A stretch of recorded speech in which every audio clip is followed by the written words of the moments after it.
Hey, what's going on, guys? A sharp banana peel here, but you can call me Doom Fun Dad. And today I'm coming over this 229-6 on Yemen with the FAL by DooM Toxic, and this is a insane gameplay to say the least. Now, as it is standard issue, make sure to go over and subscribe to the player of this gameplay's channel, DooM Toxic, because the players definitely deserve some more exposure for the gameplays they get. And yeah, that would just help him out a lot. You can also help me out by subscribing to me, where it says commentator in the description. But enough about that, so I'm going to get into my topic of this commentary. So this is kind of based off of, a little bit off of, I saw a commentary by a guy called Just Call Me Blackie a few months ago. I think he's a little bit inactive right now, but I saw this commentary, and I want to give quick creds to him on bringing up this topic, but I thought I could add to it. So basically the topic is why a lot of people prefer smaller YouTubers over bigger YouTubers. And the main point that he had was that the communication factor is there with smaller YouTubers. You're a lot more likely to come in contact with a smaller YouTuber than a bigger YouTuber, and I'll tell you why. One big thing is that obviously a smaller channel has a lot less people asking them questions every day and commenting on their videos wanting a response, where a huge channel, let's say your favorite YouTuber, he has 150,000 subscribers, he's got so many people asking him questions that if he replies to you, then it's not really fair, because he can't reply to everyone. So if he replies to you, then that's not really fair to everyone else who's asking a question.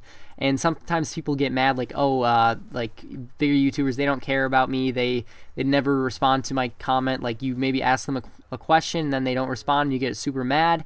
And basically, like, they have too many people asking them questions for you to actually get a hold of them sometimes. And that's something that smaller YouTubers, number one, they're kind of like, they have less subs, so they're kind of more appreciative of the amount that they have. Like, they don't want to lose you. So I mean, that's not completely true that bigger YouTubers don't appreciate their subs, but it's just that smaller YouTubers are kind of more dependent on the subs they already have than the bigger YouTubers, because the bigger YouTuber, he's gaining subs every day. So I mean, the people that are smaller, let's take Matty Ice for example, or you guys might know him as Doom Magician.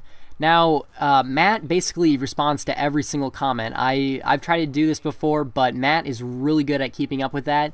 And a lot of people might prefer to, comment on his videos than a bigger YouTuber, for the sole reason that they're pretty much guaranteed a response, and people really appreciate that. But a guy who has a huge amount of subs, he's probably not going to respond to you, because you, compared to all these other YouTubers that he does like to talk to, you basically have no credibility compared to him. Like, it's all about, like, think about the popular people at your school. They probably don't talk to people that are unpopular. You know why? Because they want to talk to people who are also popular. They want to talk to people who have credibility that they feel like are worth their time. I'm not going to say that YouTubers just think like, oh, you're all scum, you're not worth my time. I'm just saying you got to have priorities of who you're going to talk to when you have that many subscribers. Like, you're going to want to talk to the best people you can. You want to, a bigger YouTuber is probably going to want to talk to another guy who he sees is also successful at YouTube, rather than, random Joe Schmo who likes his YouTube videos. And it's kind of hard to explain. Blackie probably explained it a lot better than I did.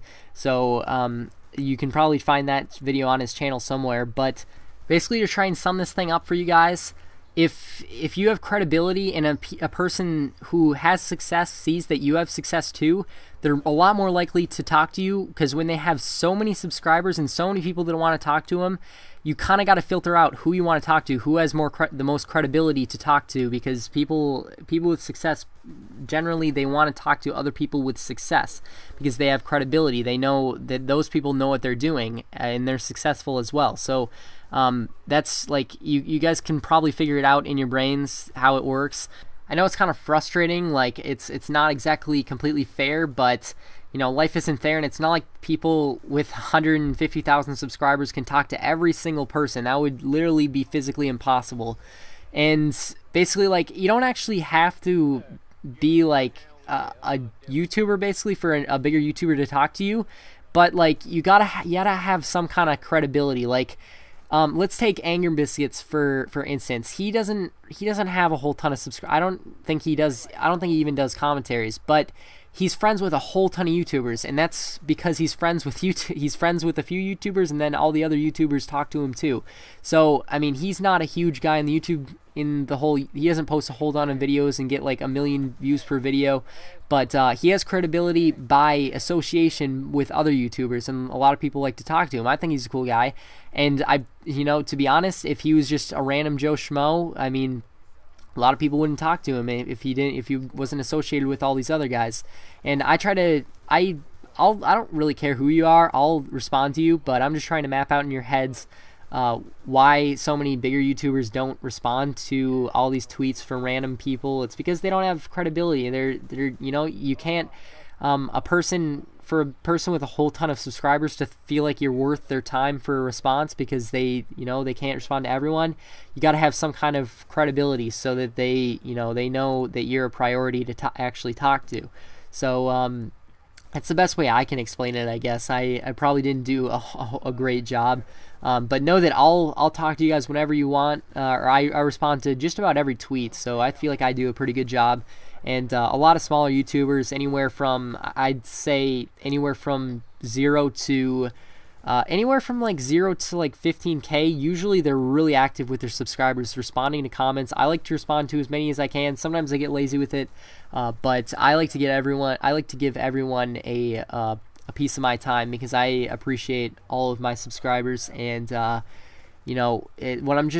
point I'm trying to get across here is that when you have a whole ton of people who all want to talk to you, it's not fair to just talk to one dude and ignore everyone else. So and it would literally take up all your time if you respond to everyone. So you got to filter out who's actually credible and who's worth talking to, I guess. And nothing wrong with that, I guess.